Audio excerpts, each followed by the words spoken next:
తెలుగు రాష్ట్రాల్లో వాతావరణం ఒక్కసారిగా మారుతూ ఉంది. అరేబియా సముద్రం బంగాళాఖాతంలో ఏర్పడుతున్న మార్పుల ప్రభావంతో ఏపీ తెలంగాణలో వర్షాలకు అనుకూల పరిస్థితులు ఏర్పడ్డాయి. ఇప్పటికే పలు ప్రాంతాల్లో జల్లులు మొదలయ్యాయి. రానున్న రోజుల్లో వర్షాల తీవ్రత పెరిగే అవకాశం ఉందని వాతావరణ శాఖ అంచనా వేస్తోంది.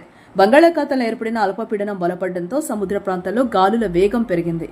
గంటకు 40 నుంచి 50 కిలోమీటర్ల వేగంతో ఈదురుగాలులు వీస్తూ ఉన్నాయి. కొన్ని సందర్భాల్లో గాలుల వేగం గంటకు 60 కిలోమీటర్ల వరకు చేరే అవకాశం ఉందని అధికారులు హెచ్చరిస్తూ ఉన్నారు. దీంతో కోస్తాంధ్ర, యానం ప్రాంతాల్లో అక్కడక్కడ వర్షాలు కురిసే అవకాశం ఉందని చెబుతున్నారు. ముఖ్యంగా ఉత్తరాంధ్ర, కోస్తా జిల్లాలో మేఘాలు కమ్ముకుని జల్లులు పడే పరిస్థితులు కనిపిస్తూ ఉన్నాయి. విశాఖపట్నం, విజయవాడ వంటి ప్రాంతాల్లో కూడా వాతావరణం మారే అవకాశం ఉందని అంచనా వేస్తూ ఉన్నారు. రాయలసీమలో కూడా కొన్ని ప్రాంతాల్లో తేలికపాటి వర్షాలు పడే అవకాశం ఉంది. అయితే ప్రస్తుతం భారీ వర్షాల కంటే జల్లులు, మోస్తరు వర్షాల ప్రభావమే ఎక్కువగా ఉండొచ్చని వాతావరణ నిపుణులు చెబుతూ ఉన్నారు. దీంతో ఆంధ్రప్రదేశ్ తీర ప్రాంతాల్లో అప్రమత్తత కొనసాగుతూ ఉంది. సముద్రం అల్లకల్లోలంగా మారే అవకాశం ఉండడంతో మత్స్యకారులు కొన్ని రోజుల పాటు వేటకు వెళ్లొద్దని సూచనలు జారీ చేశారు. బీచ్లకు వెళ్లే పర్యాటకులు కూడా జాగ్రత్తలు పాటించాలని అధికారులు సూచిస్తూ ఉన్నారు.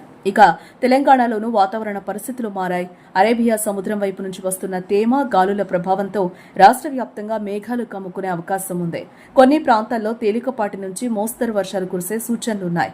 ఉరుములు, మెరుపులతో కూడిన వర్షాలు పడే అవకాశం ఉండడంతో ప్రజలు అప్రమత్తంగా ఉండాలని వాతావరణ నిపుణులు సూచిస్తూ ఉన్నారు. ముఖ్యంగా ఈదురుగాలుల సమయంలో చెట్లు, విద్యుత్ స్తంభాల దగ్గర ఉండకుండా జాగ్రత్తలు తీసుకోవాలని చెప్తున్నారు. అయితే ఈ వర్షాలు రైతులకు కొంత ఊరట కలిగించే అవకాశం కనిపిస్తోంది. ఖరీఫ్ సాగు ప్రారంభమైన సమయంలో పడుతున్న జల్లులు పంటలకు ఉపయోగపడనున్నాయి. అయితే విస్తారమైన వర్షాలు అవసరమని రైతులు ఎదురుచూస్తూ ఉన్నారు. మరోవైపు ఉష్ణోగ్రతలు కూడా తగ్గే అవకాశం కనిపిస్తోంది. వర్షాలు, మేఘాల ప్రభావంతో వాతావరణం చల్లబడుతూ ఉంది.